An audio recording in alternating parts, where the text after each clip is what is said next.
नमस्कार दोस्तों। अक्सर कहा जाता है कि लद्दाख में जो विवाद चाइना के साथ चल रहा है वह भारत को दो फ्रंट पर यानी कि चाइना के साथ ही पाकिस्तान के साथ भी लड़ने को मजबूर कर सकता है। अगर मौजूदा समय में ऐसा होता है तो भारत की तैयारी कैसी है, कहां किसका पलड़ा भारी है और क्यों चाइना भारत को हराने की कंडीशन में नहीं है, ये सारी डिटेल्स जानेंगे इस वीडियो में। नमस्कार दोस्तों, मेरा नाम है अमित और मैं स्वागत करता हूं आपका अमित अपडेट्स चैनल पर। तो चलिए दोस्तों शुरू करते हैं। अक्सर ये बात की जाती है कि पाकिस्तान के पीछे रहकर चाइना ही असली खेल खेलता है, यानी पाकिस्तान को चाइना से हथियार मिलने बंद हुए नहीं कि पाकिस्तान का डिफेंस सिस्टम एक तरह से खत्म हो ही जाएगा।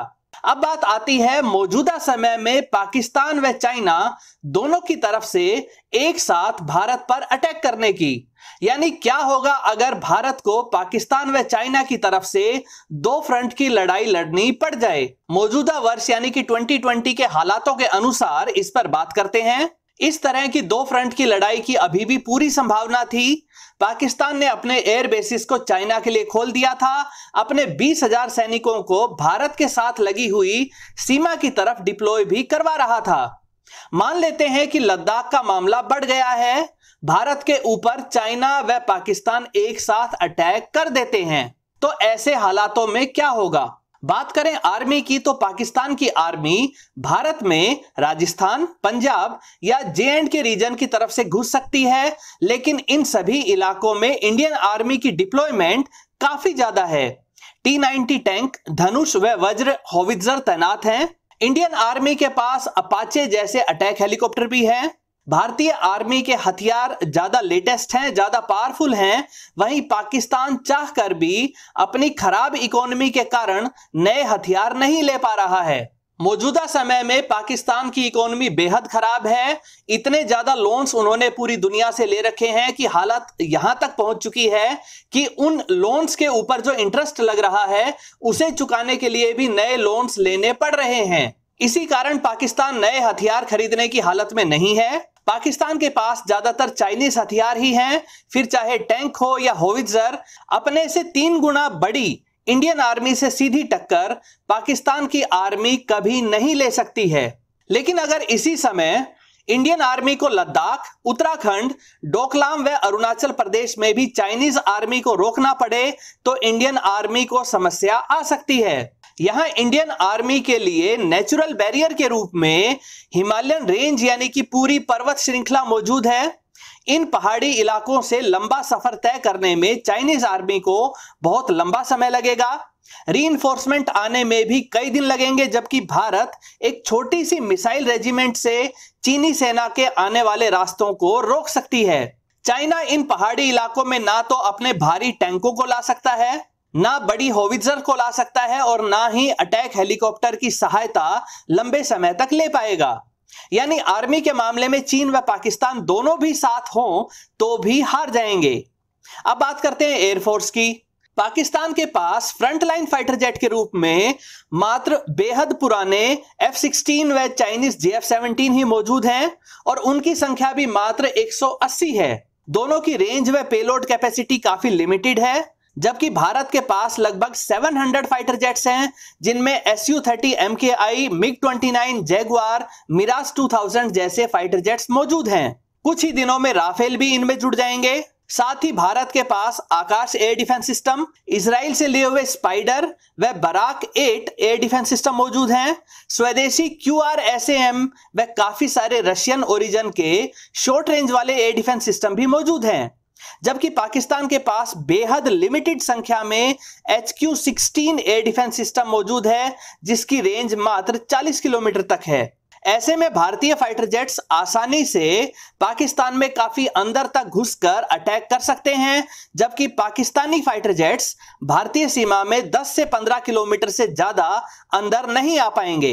इंडियन एयर डिफेंस सिस्टम की पूरी डिटेल्स आप ऊपर दिए आई बटन पर क्लिक करके भी प्राप्त कर सकते हैं। वहीं दूसरी तरफ चाइना की तरफ वाले बॉर्डर पर कहानी बिल्कुल अलग है। चाइना के पास लगभग 1600 फाइटर जेट्स मौजूद हैं, जो भारत से काफी ज्यादा हैं। लेकिन चाइना को एक साथ ढेरों फ्रंट पर अपने फाइटर जेट्स को लगाकर रखना पड़ता है। चाइना के 90% फाइटर जेट्स ताइवान, जापान व साउथ चाइना सी के देशों का सामना करने के लिए डिप्लॉयड हैं। इनमें J-20 व रशियन Su-35 शामिल हैं, क्योंकि वहां जापान के पास F-15 व F-35 जैसे फाइटर जेट्स मौजूद हैं। चाइना चाहकर भी इन्हें उन जगहों से हटाकर भारत की तरफ डिप्लॉय नहीं कर सकता है। यानी मात्र 200 से 250 फाइटर जेट्स ही चाइना भारत की तरफ लगा सकता है। इन फाइटर जेट्स को भी 4000 मीटर की ऊंचाई वाले तिब्बत के एयरबेस से टेक ऑफ करना पड़ेगा। इस ऊंचाई पर बेहद कम ऑक्सीजन होने के कारण इन फाइटर जेट्स को काफी कम फ्यूल व आधे ही पेलोड के साथ उड़ना पड़ेगा और कम फ्यूल के साथ लगभग 350 किलोमीटर तक हिमालय के पहाड़ों के ऊपर से उड़कर भारत तक पहुंचना पड़ेगा। अगर भारत अपने 700 में से 200 फाइटर जेट्स को पाकिस्तान की तरफ लगा भी दे तो भी 200 से 250 चाइनीज फाइटर जेट्स का सामना करने के लिए 500 फाइटर जेट्स भारत के पास मौजूद रहेंगे। साथ ही कम ऊंचाई वाले एयरबेस से उड़ान भरने के कारण इंडियन फाइटर जेट्स पूरे फ्यूल व मैक्सिमम पेलोड के साथ अटैक करके आसानी से चाइनीज फाइटर जेट्स को मार गिराएंगे।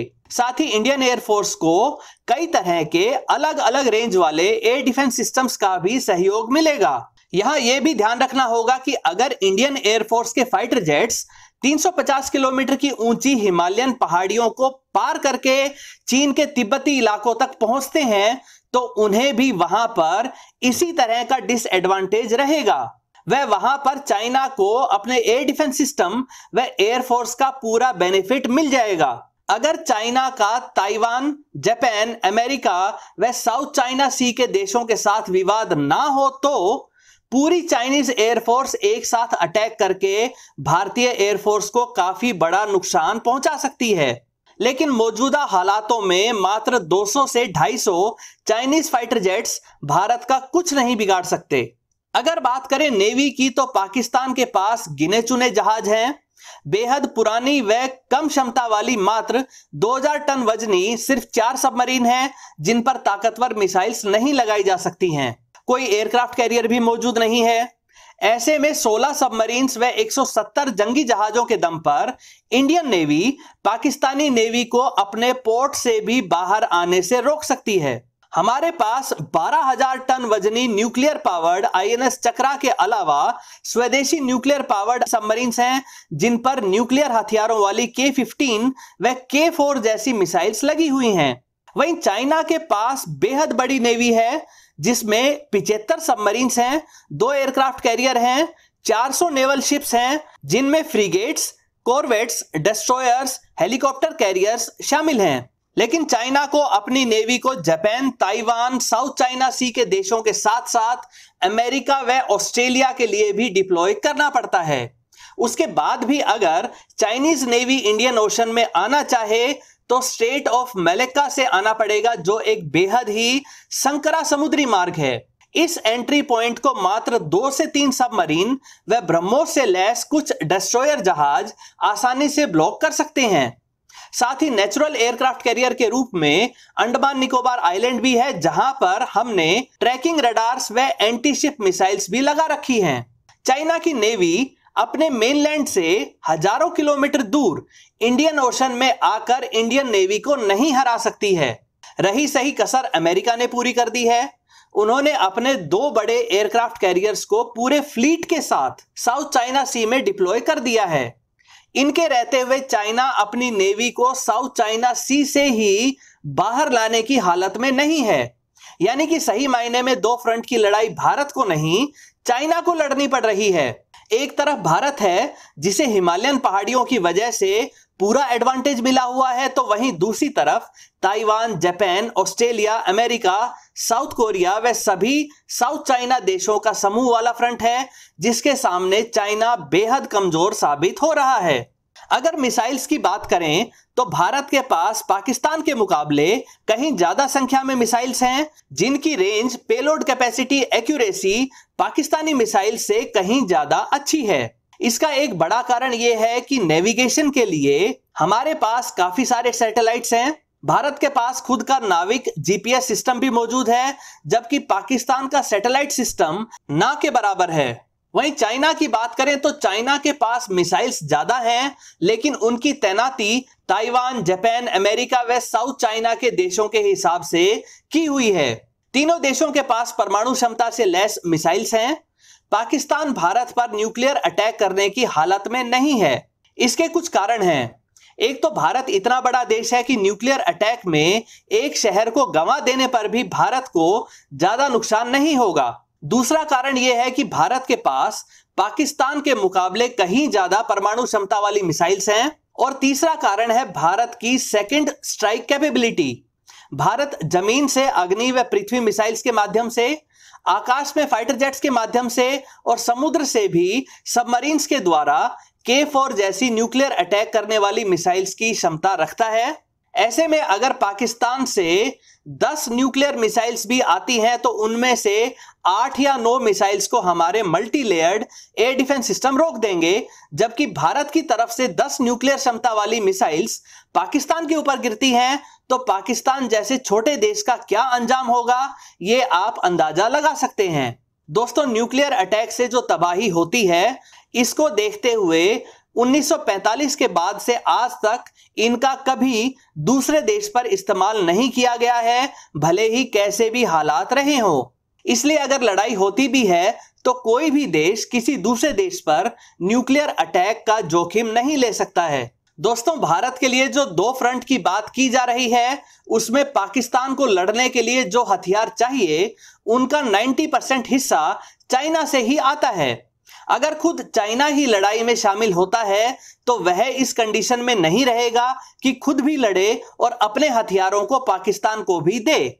इसके अलावा एक लंबी लड़ाई लड़ने के लिए काफी सारे हथियार चाहिए। ऐसे में जो देश ताकतवर हथियारों की लगातार सप्लाई को सुनिश्चित कर सकेगा, जीत उसी की होगी। जहां पाकिस्तान के हथियार मात्र 1 सप्ताह की लड़ाई में खत्म हो जाएंगे, तो वहीं भारत को हथियारों की कॉन्टिन्यूअस सप्लाई के लिए इजराइल, रशिया, फ्रांस, अमेरिका समेत तमाम देशों से पूरा सहयोग मिल रहा है। भारत का अपने दूसरे पड़ोसी देशों जैसे नेपाल, भूटान, बांग्लादेश, म्यांमार, श्रीलंका आदि से ऐसा कोई विवाद नहीं है कि हमें अपनी आर्मी, एयरफोर्स व नेवी को परमानेंटली इनकी तरफ डिप्लॉय करके रखना पड़े, जैसा चाइना को साउथ चाइना सी में करना पड़ रहा है।